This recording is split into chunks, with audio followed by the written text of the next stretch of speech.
It's here. Mainland 98.3 FM, the sound of Lagos. You're listening to the sound of Lagos. Mainland FM 98.3. Knowledge is power. Information is key. And that is why we aim to unlock the doors of opinion, unveiling the stories that need to be told. Join Omobola Sandra and Sage Babalola on the Morning Express on Mainland 98.3 FM from 5 a.m. to 11 a.m. as we invoke the thought-provoking discussion, tackle the tough questions, challenge assumption, and give a voice to the unheard. This is the Morning Express on Mainland 98.3 FM. Welcome on board the Morning Express. Good morning.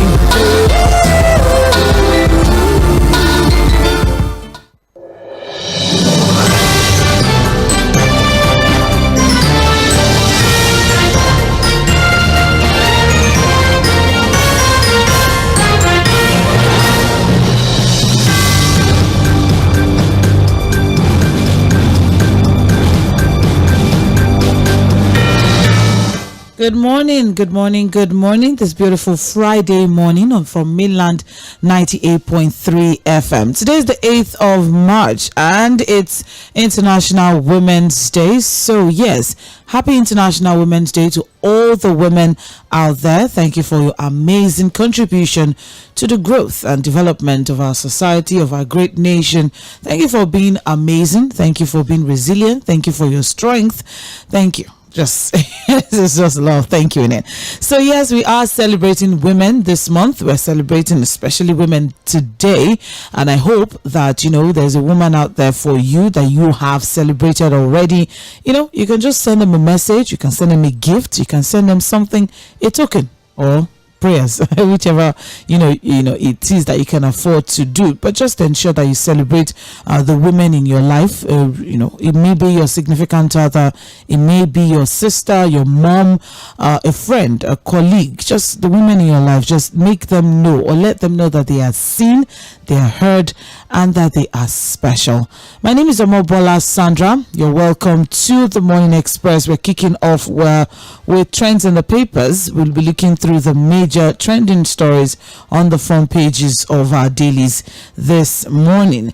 And of course, I will not be doing this alone. Fuad Zahid will be joining in via the phone line any moment from now to give in-depth analysis to the stories that we're going to be treating this morning. I have my papers here: The Punch, The Guardian, and Vanguard newspaper in no particular order, of course. And we'll do this up until 8:30.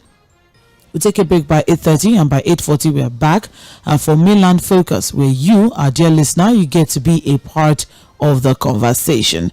We'll open the phone line for you to join in. But before then, let's see what we have trending on the front pages. Good morning, Fuad. Thank God it's Friday. Yes, thank God it's Friday, Sandra, and happy Women's Day to all the beautiful women out there. It just feels strange. Fuad said beautiful women. That feels so weird to hear from you. From me, actually. Oh my goodness! Thank you very much, Fuad. You have to explain. We have millions of people listening. Why is it weird to hear that from me? No, it's just Fuad is just a very, very straightforward, traditional person. So when you hear things like that, it's just like, that's interesting. What's going on? All right, but thank you very much, Fuad, for celebrating women. It's just something that's very, very important for us to do once in a while, so that we can know. But then to every man out there as well, we just want to appreciate you for giving us the strength to be the woman that we are. Continue the politics. Well, but women, I think our women should be celebrated. A lot of homes that are still intact today is actually as a result of the selflessness of our women. A lot of them have been able to adjust. They just make things happen. Make things happen for our men. They keep the home front intact. Despite the hardship in the land, they keep taking care of the kids. Ensure food is on the table. So for every good woman, beautiful woman out there supporting their family, supporting their husbands, supporting businesses, supporting their children. This is Happy Women's Day to you. Thank you. Thank you very much for that. Thank you. Let's move on now to our major trending stories this morning. I'll start off with the Punch newspaper. The major headline is outrage as bandits kidnap 280 pupils from Kaduna schools. And we have writers here that says teacher says gunmen invaded primary and secondary schools after morning assembly and kidnapped over 280 pupils and even teachers. And we also have Gardner visit schools, promises pupils rescue. GNI, PTA, Amnesty International condemn the attack. We had the story yesterday. If not for time, we would have been able to also highlight it on open forum. But here we are now for had 280 pupils and teachers taken away, broad daylight on Thursday. Well, I think, Sandra, when it comes to insecurity in the country, especially in the northern part of the country, I think everything has been said. I think we've been able to dig into the issue. I think every other question around what is happening in that part of the country, to a large extent, has been answered when I had that interview with Sheikh Ahmad Gumi. Yeah. The very popular Sheikh, controversial Sheikh Gumi, and he said a whole lot. He said a whole lot. Incidentally, Sheikh Gumi is actually a resident in Kaduna State, from that state. So when this happened, I thought that, well, even for the sake of just getting first-hand information as to what has happened, I was going to be putting a call through to him. It may not be an interview on radio, but again, just to get just to get one or two feelers again as to what is happening, because it's actually there in Kaduna State. And this again has happened just after, I think, less than 48 hours when that of Borno State happened. Less than 24 hours, actually. Where over 100 persons were also, abducted by Boko Haram in Borno State, that's northeast. Now we have over 200 pupils and teachers in Kaduna State abducted by bandits. That's northwestern Nigeria, Sandra. Very unfortunate. It is what it is. This thing keeps repeating itself. This is also coming just less than 24 hours that, the Senate said they were going to be visiting the president and would have one or two discussions with him as to the issue of insecurity in the country. Again, Sandra, this is coming as we reported deaths and killings in Benue State as a result of clashes among gangs, militia groups, and all of that. Look, when you aggregate these things, you understand that, look, President Bola Ahmed Tinubu has a serious work at hand. He has a lot to now do when it comes to governance. Because in less than a year, sadly so, President Bola Ahmed Tinubu seems to breaking all the negative records. I'm telling you. Yeah. Whether the supporters of the government like it or not, it's important that they begin to take note of these things. The forex crisis, the issue of businesses closing down, disruption in the power sector, aggravating poverty in the land, terrible inflation figures, high level of insecurity. Look, you aggregate these things, I'm like, is anybody paying attention to these things? Because these are the figures that are going to come up when we begin to review the performance of this government. You understand what I'm saying? Yes. So I begin to put that in. I'm like, in a year, if we aggregate what has happened to the country, I'm like, so people should be having sleepless nights in the presidency. They should be having sleepless nights in the presidency. By now, I think the president should be putting his service team, their fingers on fire. But everything looks relaxed.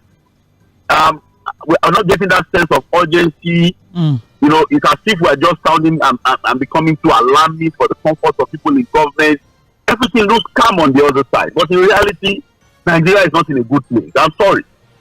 Because again, we can begin to aggregate these figures. We can begin to put all of these figures and facts on the table. And you understand why I have my fears for this particular presidency when it comes to breaking all of the negative records. So I'm just hoping that again, people are going to start to pay attention. The period of honeymoon is gone. President Bola Ahmed Tinubu can say, 9 months is too early for anybody to decide. But I'm sorry. It is what it is. Nigerians are restless. Nigerians can't continue to wait again. They waited for almost 30 years of their life, hoping that the dividends of the democracy will come. It didn't come. It has not come. And that's why Nigerians are restless. Nigerians are impatient. They want to see that, look, the government is making conscious efforts and deliberate efforts to solving this problem, but it's not looking like that, Sandra. It is not looking like that at all. And so for anybody that wants to understand how bad things are with insecurity in the country, Sandra, when it comes to insecurity in Nigeria, especially in the northern part of the country, I think we need to remove our emotions from it. Yeah, we need to remove our emotions from it and understand that, look, this is not about us staying in the house and begin to look. Is it a lost battle? Is it a battle that we cannot win? And he said, look, the approach that we have adopted in tackling insecurity in the north will not work.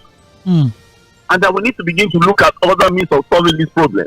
Yes, it looks so ridiculous to begin to talk about negotiations with bandits and all of those kind of things. Well, I never imagined in my life, Sandra, that I wake up to Nigeria where criminals are going to take over like this. I grew up in this country and these were never things we were hearing. But here we are. This is the situation of things. We need to find a way to solve the problem. Fuad, I mean, I don't think there's enough that we can actually say as regards this particular situation, because I mean, 280 pupils all taken away, and just as you rightly mentioned, this was just barely 24 hours after some people, some women were abducted in an IDP camp in Borno State. All right, and here we are now. We're already talking about another 280, and I mean, just as you have also highlighted, body language from the government as well has not really, put any confidence or any comfort, sense of urgency, really. Thank you, to the people. So as it is now, as at GSS Guriga, 187 students are missing in a primary school. That's just children that we're talking about here. 125. Some were able to, escape, and some were able to, of course, sustained injuries. What we have now is addressing the community members. The governor was on a visit to the scene, and he said his government would ensure that the abducted pupils returned unhurt. He said, and I quote, "In my capacity as your elected governor, I am assuring you that by the grace of God, all the children will be returned unhurt." I don't know what to take away from that. But then at the NUT as well is also saying something. That's the Nigerian Union of Teachers, because some teachers were abducted as well. So the Secretary General, Dr. Mike Ikene, is saying, and I quote, "This is terrible. How did hoodlums kidnap 200 children? That's huge.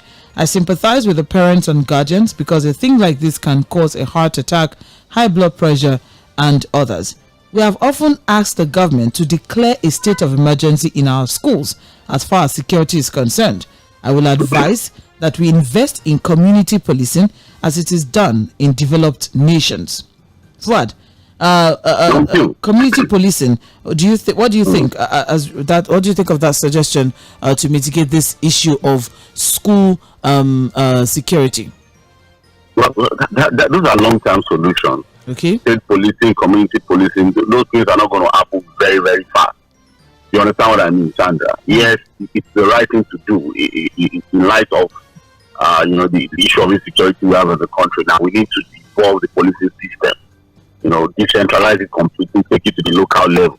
But the legislative procedures, the administrative procedures, and every other thing that comes into play when it comes to all of that conversation is not going to make it happen very fast. But we need to look for a short-term solution. We can't continue to have a situation where our pupils, our students cannot, study in peace in school. And they keep getting, until now, the people girls issue is not completely sorted. The other ones have not been sorted. The ones that happen under Buhari, the ones under Jonathan, now we have to do one now. Pupils, for God's sake. That means they are not even secondary school students. So. These are small kids with their teachers. So, again, we need to look for a short-term solution. You understand what I'm saying? Yes. And the short-term solution, I'm sorry, I'm not going to be on radio to begin to talk about all of that. The experts have spoken, people that should not have spoken, people on ground have said what they need to do. It is left for the government to look at all of those things that have been said and then find a way to solve the problem.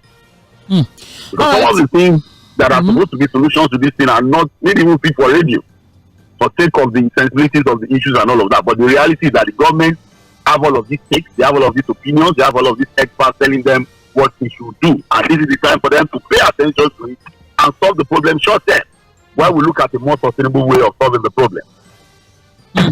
All right, well, a security expert, Akin Adei, said the recurrence of the incident was due to the failure of the government to take decisive action on past kidnap incidents related to the abduction of school children.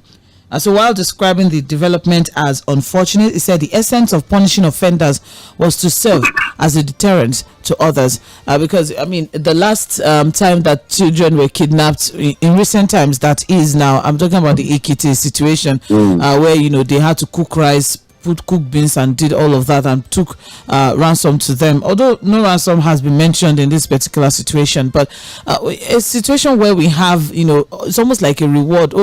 Please give us our children, please, and then okay, give us this, and then we'll give you this, and then give us back our children. So where there's no punitive measure, there's no punishment. Because I know one of the things that Sheikh Gumi mentioned was the fact that some of these people, you know, you need to have communication with them. You need to have a sit down and have some sort of negotiation. Talk to them. What exactly are their grievances? What do they want? What do they need? I don't know, Fuad. What do you think as regards, you know, absence of punitive measures for, you know, kidnapping situations? It's also part of the problem, and I agree completely with the issue of lack of consequence. You know, the issue of consequence management in Nigeria is also a problem. People do all manner of things without consequences. So that's also for the problem for the government to resolve and solve.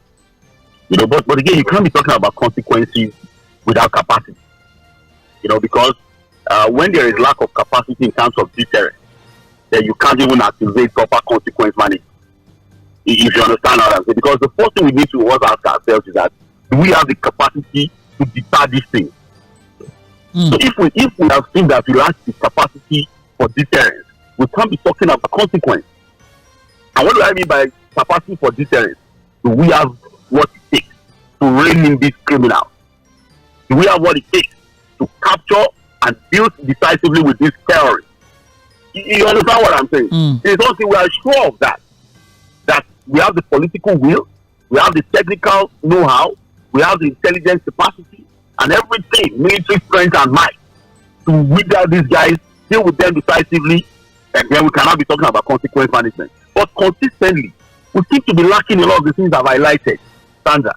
Because it's like it's just complete impunity. It's a free for all thing. We're not even able to deal with it. One happens, you are still chewing on that, wondering what has happened, another one happens. Consistently. So that's what I'm saying, that look, we have people that Nigerians have submitted their mandate to take care of these things. You know, they live large on government, they are well remunerated, well taken care of, there's a lot of extra codes, allowances that are given to these people to solve the problem. So they should be the ones to solve it. You're not going to be an analyst on radio that will now begin to think for them. We can do our best to aggregate what experts are saying, to bring the information out there, to get people thinking about these things. But when it comes to solving this problem, the people that have gotten the mandate of the people who went on their own, seeking the mandate of the people to better their lives, are better doing it. Because that was why they were voted in the first place. Thank you very much, Fuad. There's a lot of reactions to this. I also have another security expert here, Jackson Ojo, blaming the government for the kidnap of school children, particularly in the Northwest, and urged the government to promptly rescue the children without payment of any ransom by the parents of the children. And he said, and I'm quoting now, "This thing is not new to the system. It has been a menace. It is an abnormality that has been introduced to the system. The issue of kidnapping children in the North, particularly in the Northwest, I think it has been on ground over the years. So I blame it on the government and all the security forces put together. I think the next move now is to make sure that they rescue those children without paying any ransom." What, do you think it's possible? I think, I don't know, honestly. No ransom will be paid and we'll actually get all these children back. That would have been a beautiful thing, Sandra. You know, chase after these criminals, rescue the pupils without any ransom, kill the ones you can kill. I'm sorry, the ones that you can arrest, take them to court and kill them and let them face capital punishment in court. That would have been the beautiful thing, really. You understand what I'm saying? But we need to ask ourselves: do we have the capacity? That's a big question. Yeah. we've always had no Yeah, and I think we should get serious. less than 24 hours, we are here discussing another kidnapping situation and condemning the attack, and all eyes are on the government. Well, the story is on page 2. I don't imagine now if parents will be releasing their children now to go to school. I really don't know the minds of parents now, especially in Kaduna State. In the north, generally. In the north generally. If parents would even allow their kids to actually go to school, if this is the situation on ground. Well, let's move on now. Unfortunately, we'll have here on the front page of the Punch newspaper, minimum wage, workers differ. Governors want revenue sharing reviewed, and that is on page 7 of the Punch newspaper. So what we have here is governors have demanded a review of the revenue allocation formula to enable them to implement the proposed national minimum wage. So Governor Ademola Adeleke, Osun State, Bala Mohammed, Bauchi, Caleb Mfwang, Plateau, Abdurrahman Abdurrazak, Kwara, and Mohammed Bago, Niger State, said this during the zonal public hearing on national minimum wage.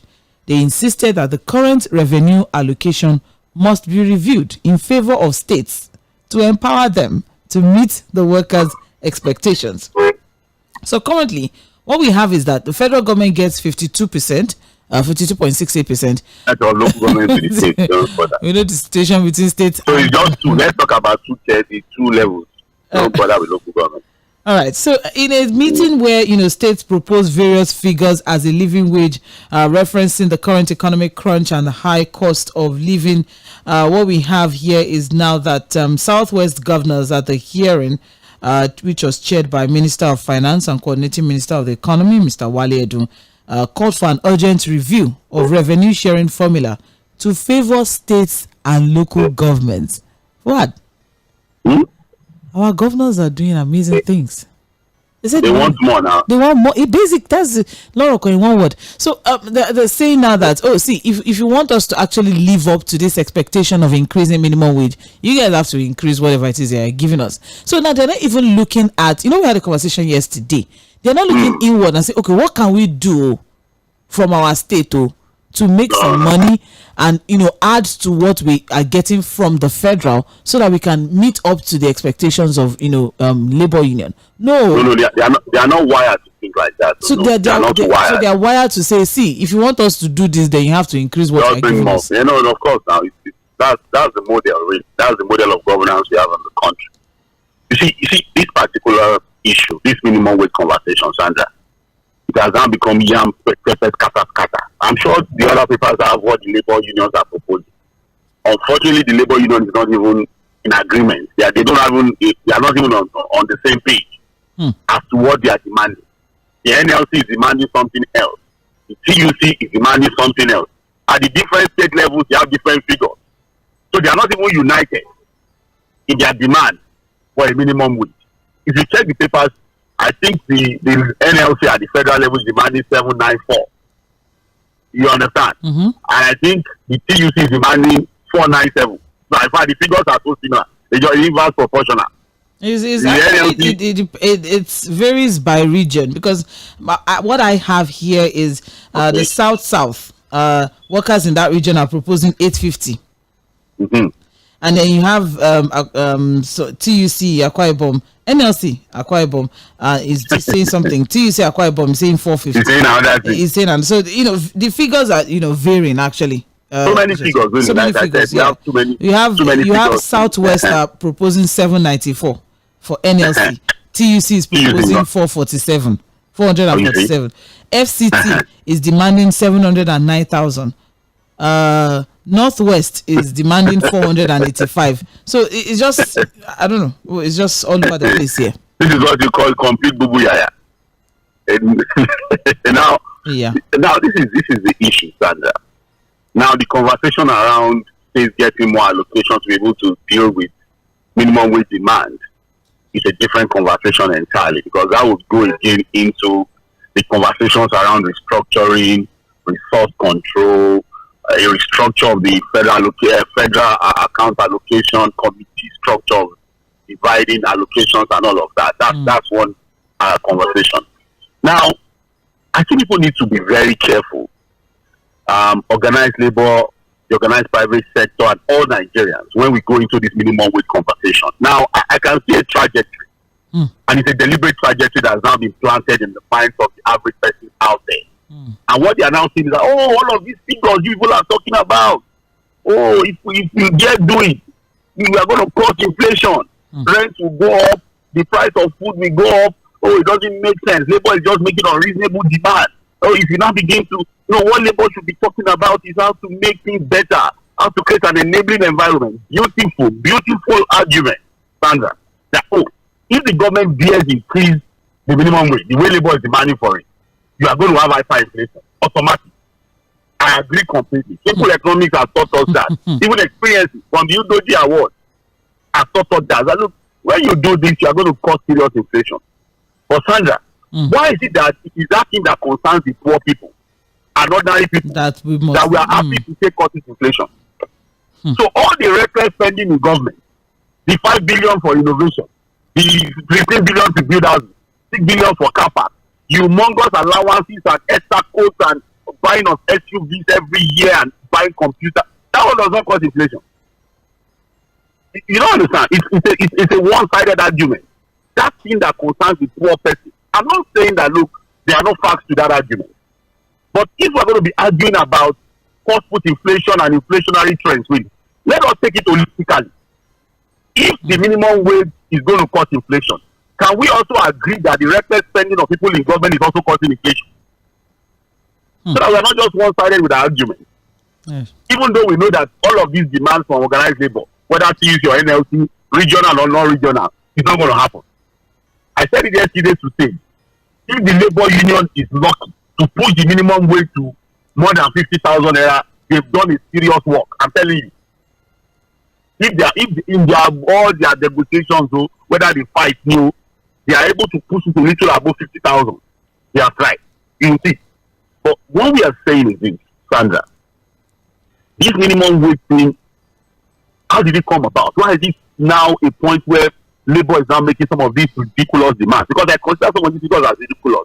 Ridiculous because it is not possible. It will never happen. But we have gotten to a point where, the value of the naira has become completely useless. What can you look? 30,000 naira cannot even buy a bag of rice now, and that's the minimum wage you are paying. So if you talk about 100,000 naira standard, what it means is that you're able to buy a bag of rice, and that's all. What do? Transportation costs has gone through the roof. Rent, even now that we have not even touched the minimum wage, has gone through the roof. Yeah. I don't think there's anybody listening to us now that is a tenant that the landlord has not written to today. Your next rent, so I'm adding 100 or 150,000 to your rent. The cost of food has gone through the roof, even without touching minimum wage. So whether we like it or not, there's a justification for the wage of people to go up. How and what level of increment is another discussion entirely. But what I would say is this, Sandra, the government needs to pay attention to the reality of Nigerians at this time. And in paying attention, what they should do is to ensure that, look, they begin to put money into things that would create, better living for the people. Take care of health. There's no reason why the government cannot be taking care of health. Subsidize health to a reasonable level. Subsidize education.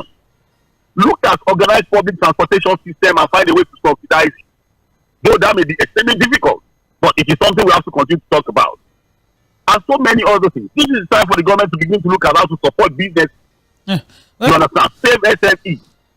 And then for labor, whatever they are able to achieve, they should not impress on the government to begin to address serious concerns about the living conditions of Nigeria. Because at the end of the day, even if they get 500,000 minimum wage, the way we are going, it will still be useless and meaningless to have a lot of money without any value. But I'm saying that, look, we cannot be one-sided about the conversation around inflation. It is only the things that concern the poor people that cause inflation. What about the lavish, frugal, wasteful spending of people in government now? So that does not cause inflation.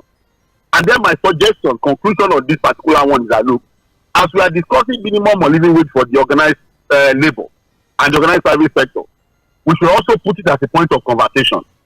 People in government, senators, the president, ministers, everybody should also be on the minimum wage. Everybody should now be on the minimum wage that we agreed to. So for ministers, for example, we can agree that a minister will be on the minimum wage of a permanent secretary in a ministry. As a senator, also be on the minimum wage of what is paid the permanent secretary. You can't be, people are feeding fat on the resources of the country, and then you are saying for the others who are demanding they have to cause inflation. Let us all of us even cause inflation if that's the problem. If inflation is the problem, let us all jointly cause the problem. Because some people cannot be living large, they take care of themselves, wasteful spending here and there, bogus allowances, useless salaries doing nothing, puffing around, sleeping in the chambers doing nothing, and then it is the labor demand for workers that will cause inflation. Everybody is causing inflation, and so we must address it holistically. That's what I'm saying here, Sandra. Thank you very much, Said Fuad. The story is on page 7 of the Punch newspaper. Moving on very quickly now. We also have here, reps demand 2024 budget review over forex crisis. And that is on page 21 of the Punch. So just very quickly, I think we saw this coming. But then let's see. What was the benchmark for the budget, the dollar benchmark? 77 or something. $700. $7.5. And now we are like 1,000 something. So what we have now is the House of Reps has called for a review of the 2024 budget projections owing to the free fall of the naira in the past few months. And they said there's a need to evaluate the implications of the current exchange rates on the 2024 national budget implementation to ensure a balanced budget and increase in the standard of living of Nigerians. Because what we have is that the fluctuating exchange rate of naira to dollar since the passage and all of that. So, Fuad, I mean, yes, we know that. I think we saw this coming. Yes, it's expected, of course, because it's not. We may not be able to, or we won't be able to afford. That budget. But what are your thoughts? What's your analysis of this? I knew the review was going to come eventually because we had projected the budget projections were. I think the projections have become useless now by the reality of the forex, and that review was going to come because what it means is that we're going to have a higher deficit. I think the initial deficit was around 9 trillion naira or so. But because you have a budget of over 28 trillion naira, so it was around 9 trillion that was supposed to be the deficit. But as it is now, with the fall of the naira, the way naira has depreciated, we'll probably be looking at over 15 trillion of that budget in deficit. So there's a need to review that budget, and that just has to happen. It's very important to structure the budget again to the current realities of the country. All right, thank you very much, Fuad. The story is on page 21. All of that is there. That's what we can take from the Punch newspaper. You're listening to Trends in the Papers on Mainland 98.3 FM. We're looking through major trending stories on the front page of our dailies. Let's move on now. The major headline on the front page of The Guardian: widowed by insurgency and gallantry. Millions of widows in dire straits over lack of structure and empathy. And what we have is that Nigeria is home to about 15 million of the world's 258 million widows. And data shows an increasing number of younger widows between the ages of 23 and 40. So what we have here in this report is highlighting that, yes, although being a widow is a universal Nigeria, and men of the disciplined agencies recording casualties on all fronts, more of their loved ones are now exposed to widowhood and its heart-wrenching conditions. So from our soldiers, our gallant soldiers who will lose to insurgency, to terrorists, to the men that will lose to, terrorist attacks in different communities in different parts of Nigeria. And that is what, this particular report is looking at. Sorry. Yes, and also aside from the unfortunate outlook of, or the unfortunate consequence of insecurity on the on womanhood or widowhood in the country, there's also the welfare as well. Okay, say for example, our gallant soldiers, they are widows. What are the packages that are being put in place? What are the plans?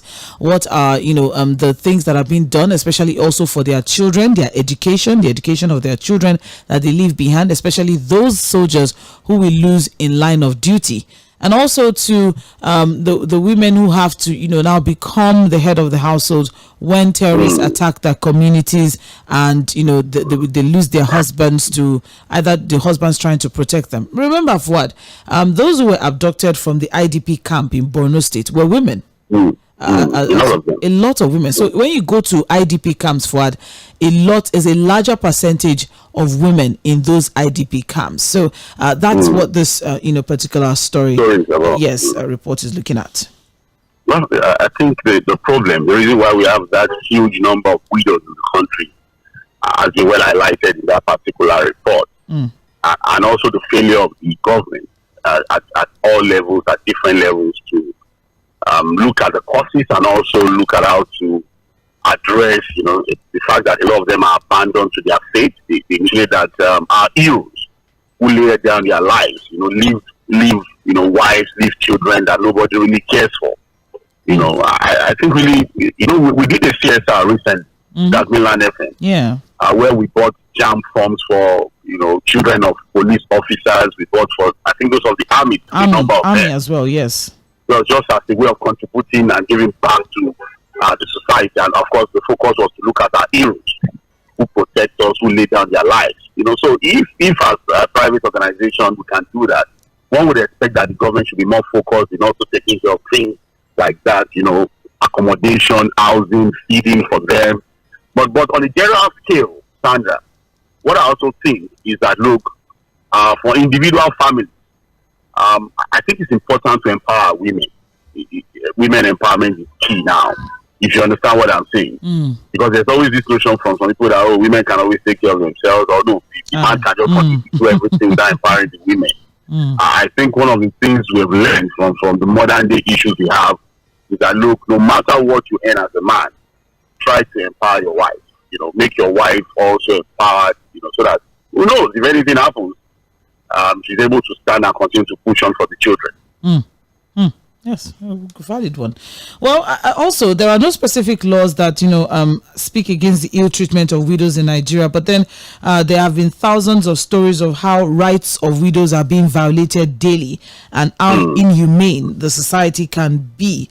The cost of living, poor law enforcement, lack of policies that, are being put in place to safeguard widows' rights. Well, even traditional issues too. You have some traditions that are very dehumanizing. Women don't have any right. Nothing. Your husband dies, you can't even lay claim to any of your husband's property. You understand? And you still have some traditions too, where the brothers must marry by force, by fire.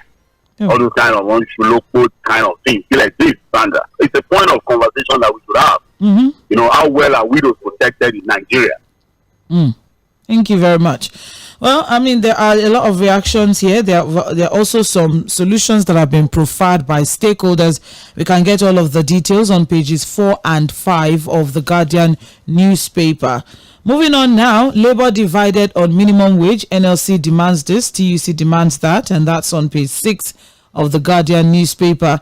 Just very quickly, I know we've already discussed this, but this, NLC going south and TUC going west. I don't know. What do you think of that? Shouldn't there be a unanimous, discussion? Organized labor should come together and say, this is what we want to ask for. Don't you think this is going to be an impediment to their negotiation? Serious impediment. As they continue to get divided, speak with divided voices, what it means is that they are limiting their chances of getting anything meaningful on those negotiations. Because again, the government is happy to see them divided. The government, you see, let me tell you what will now happen, Sandra. At the end of the day, don't be surprised that the negotiations will now be differently done. You call this one and negotiate separately, you call this one and then. Because at the end of the day, you are not speaking with one voice. Yeah. So the government will just say, well, you guys are not, let's negotiate so that, so I thought that Labour, with their experiences in the past negotiating with this particular government and other governments too, would understand that more than ever before, for the sake of their members and the generality of Nigerians, will be united in their quest for minimum wage conversation and negotiation. So I'm surprised that they are this divided. It shows how unserious the leadership of WHYSOᴜ is at this time. Completely unserious. Thank you very much. I just had to bring that up because, I don't know where this is going. But then stories on going nowhere now. It's going nowhere. Stories on page 6 of the Guardian newspaper. We also have here, Fubara offers to give up office in exchange for peace. That man. That man. Let's take this story. Okay. The story is on page 9. Very quickly. Rivers State Governor Siminalayi Fubara has again stated that he is willing to pay any sacrifice for peace to reign in the state, even if it means giving up his position as the governor. The governor clarified that the sacrifice is not because he wants to gain favor from anyone or political interest, but because of his genuine love for the state. What? That's it. Sandra, I will not be surprised if we wake up tomorrow and we hear for the first time the governor of the state resigning his position in Nigeria. Yeah. I will not be surprised, and it's not impossible. And I think we are getting close to having such a record. Yeah. I'm telling you. You see, the money shows the day. The morning shows the day. We are seeing the possibility. We don't know what is happening because, again, politicians are not going to rest. And if we're going to take the words of the former governor of the state, Ayodele Fayose, as to the nature and character of the former governor of Rivers State, some Wike, when it comes to political battles, he said it. He told Fubara before he was sworn in that, look, I will tell you, remember now, don't even try to fight Wike. You fight him, he will go after you, he will use everything to fight you, make sure the tapes are there, the videos are there.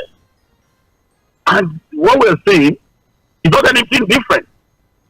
You understand what I'm saying? It's not anything different. So when you see a governor sounding like he's already telling you the trajectory, he's already showing you where things are going. And that's why I said that if we wake up tomorrow and hear that Fubara has resigned as governor of Rivers State, saying that for the sake of peace and his love for his people, he has resigned, we should not be surprised. I'm not going to say more than that. Yes, now.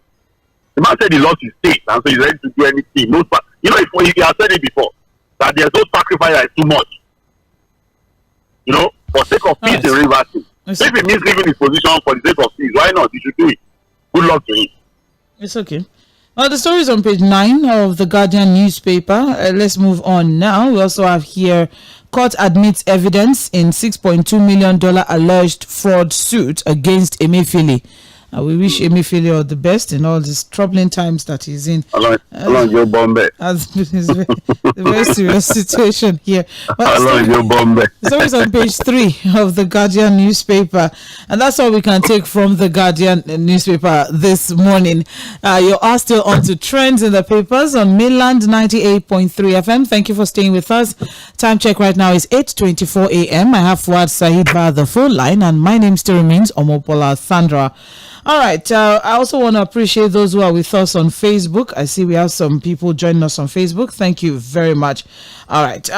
Let's move on now to Vanguard newspaper. The major headline on the front page of Vanguard: minimum wage, NLC TUC split, want different pay in different zones.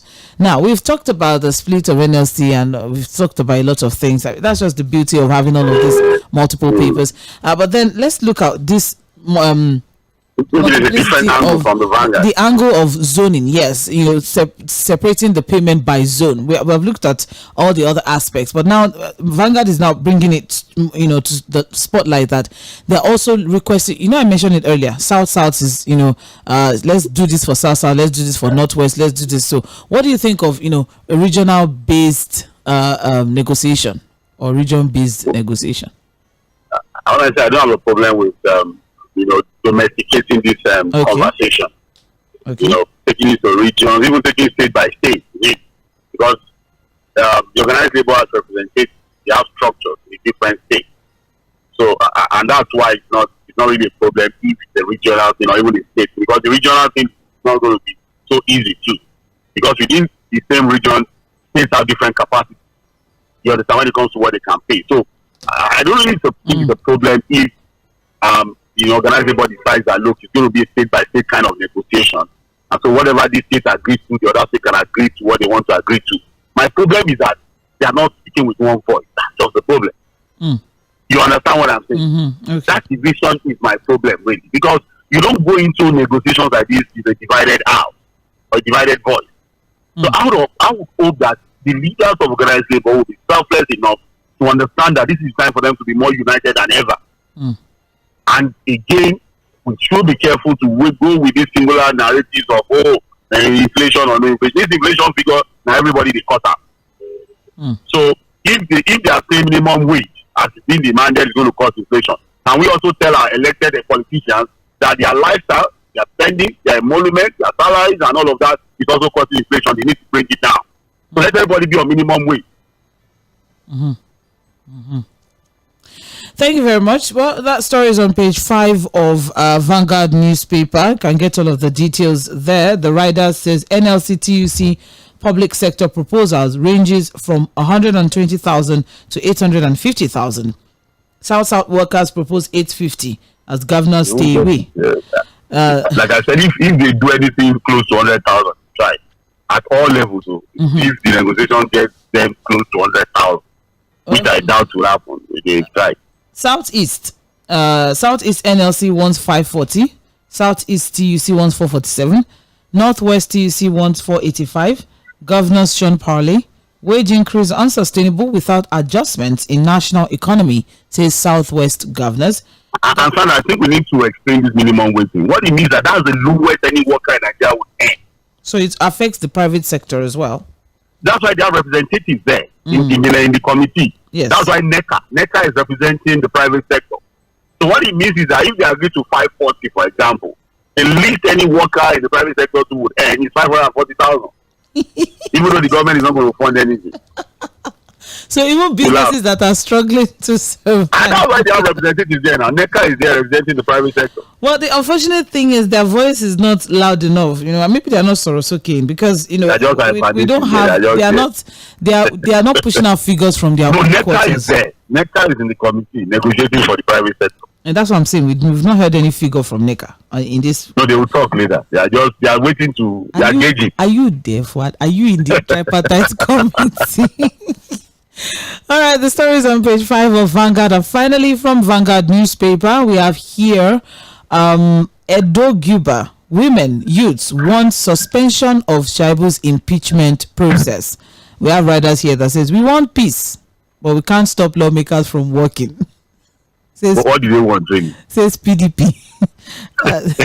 There are efforts. PDP wants peace, but they can't stop. Where are they? Is it for peace or for impeachment?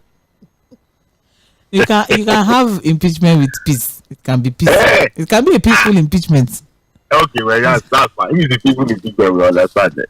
But anyways, what we have here is there's a lot of story we can take from this. Edo State PDP chairman Dr. Tony Aziegbemi said while the party was looking for ways to amicably resolve the crisis, they will not stop the House of Assembly from carrying out their constitutional responsibilities. So they just basically, he said, the party would want everywhere to be peaceful. We'll do all we need to do to make sure that everybody is on board. But what we will normally not come to public that we are doing this or that. We are trying to make sure that everything is resolved amicably. But that should not preclude the House of Assembly from carrying out. You said it again. Said it twice. You said it twice. Let me tell you what they are doing. Yes. You want to know what they are doing? What are they doing for? You know what they are not doing anything. It's okay. That's all. As simple as that. That's all. They are not doing anything. It's all right. Thank you very much. It's just about let us just talk for talking sake. Yeah. Well, the women and the youths have called for a suspension of the women should go and take care of their husbands. So they should just go and they are trying to take care of themselves. We need these politicians to do what they want. It's all right. And what are the children? Okay, what are the children looking for there now? What do you mean? Youths are not children, Fuad. Okay, they say youth. They say youths. Where did you hear children? I thought you said children. Yeah. Okay, women and youth. It's better get something doing. Things are hard though. If you make it for politicians, to their problem. Oh, well, the story is on page 7 of Vanguard newspaper. Thank you very much, Fuhad, but I beg your indulgence to please be on standby as we take a short break. I'll be back by 8:40 for Mainland Focus, where our dear listener gets to be a part of the conversation. So don't go anywhere. Stay with us. This is Mainland 98.3 FM, the sound of Lagos, where the conversation never stops.